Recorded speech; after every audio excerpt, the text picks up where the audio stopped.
La pluie s'abat sans fin. Le ciel saigne sur les marais et la terre se noie sous la colère des éléments. Dans les eaux rouges du Pantanal, la chasse reprend, plus implacable que jamais.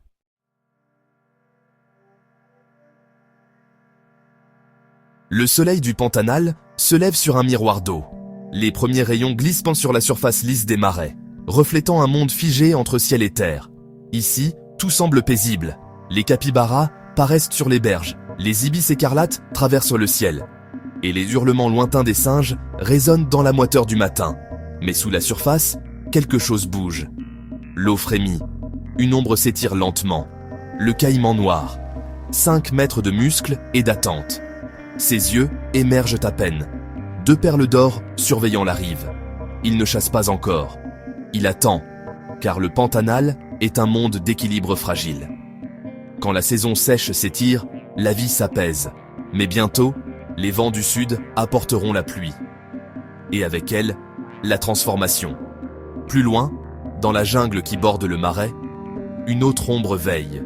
Silencieuse, souple, presque invisible entre les troncs détrempés. Le jaguar. Son pelage est or et nuit, tacheté comme les reflets du feuillage. Il ne craint ni l'eau, ni la foudre, ni le sang. C'est le seigneur du Pantanal, le seul félin capable de tuer dans les profondeurs. Ce matin, il guette un troupeau de capybaras.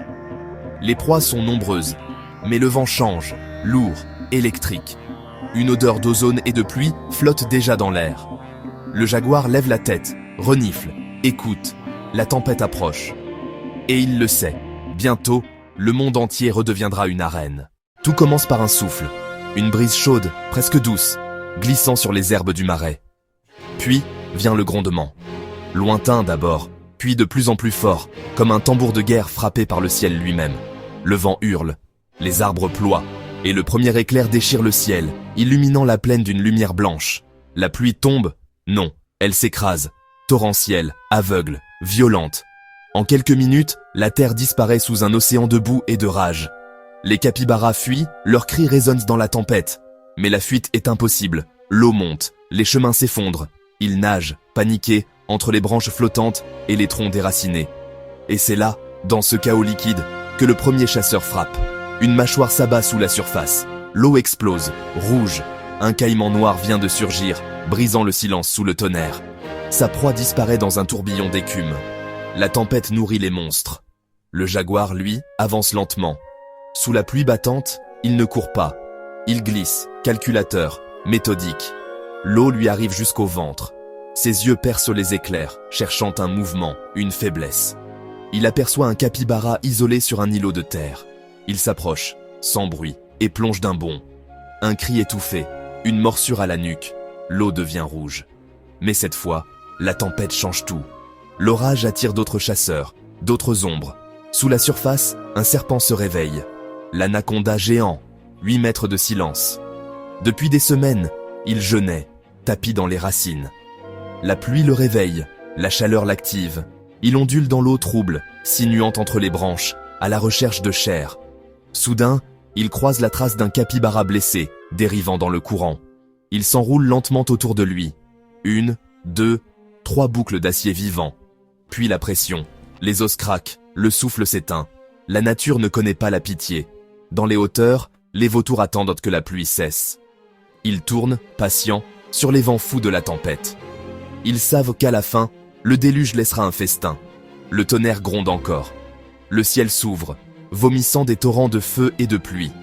Les arbres s'effondrent, les rivières débordent. Et dans ce chaos, les rois se rencontrent. Le jaguar et le caïman, 2 prédateurs, 2 empires. Leurs regards se croisent au milieu du déluge. L'eau tourbillonne autour d'eux. Le caïman grogne, ouvre la gueule. Le jaguar avance, lentement, oreilles plaquées, muscles tendus. Un bond, une morsure. Ses crocs perçant le crâne épais du reptile, juste derrière les yeux. La lutte est brève, brutale, absolue. La pluie martèle le sang, et le silence retombe. La tempête a choisi son roi. Le matin suivant, le Pantanal se réveille dans un silence irréel. Les nuages s'éloignent, laissant un ciel clair et pâle. La surface de l'eau est calme, comme si rien ne s'était passé. Mais sous cette apparente paix, la nature compte ses morts. Des branches, des carcasses, des plumes dérivent lentement entre les nénuphars. Les vautours descendent enfin, déployant leurs ailes noires comme des voiles funéraires.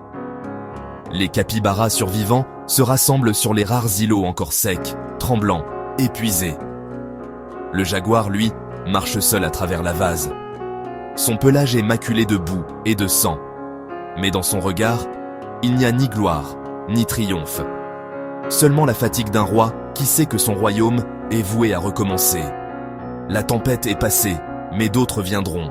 Et chaque fois, les lois seront les mêmes. Dans la fureur comme dans le silence, la nature ne pardonne jamais. Elle observe, elle juge et elle choisit. Ici, dans le monde sauvage, il n'y a ni bien ni mal, seulement ceux qui survivent et ceux qui tombent. Quand la pluie cesse, le Pantanal redevient un miroir. Mais dans chaque reflet se cache un souvenir, celui d'une nuit où le ciel saignait. Une nuit où le tonnerre dictait la loi. Et cette loi, la plus ancienne de toutes, ne s'efface jamais. Chasse ou sois chassé, le calme reviendra jusqu'à la prochaine tempête. Car ici, dans le monde sauvage, la paix n'est qu'une illusion entre deux guerres.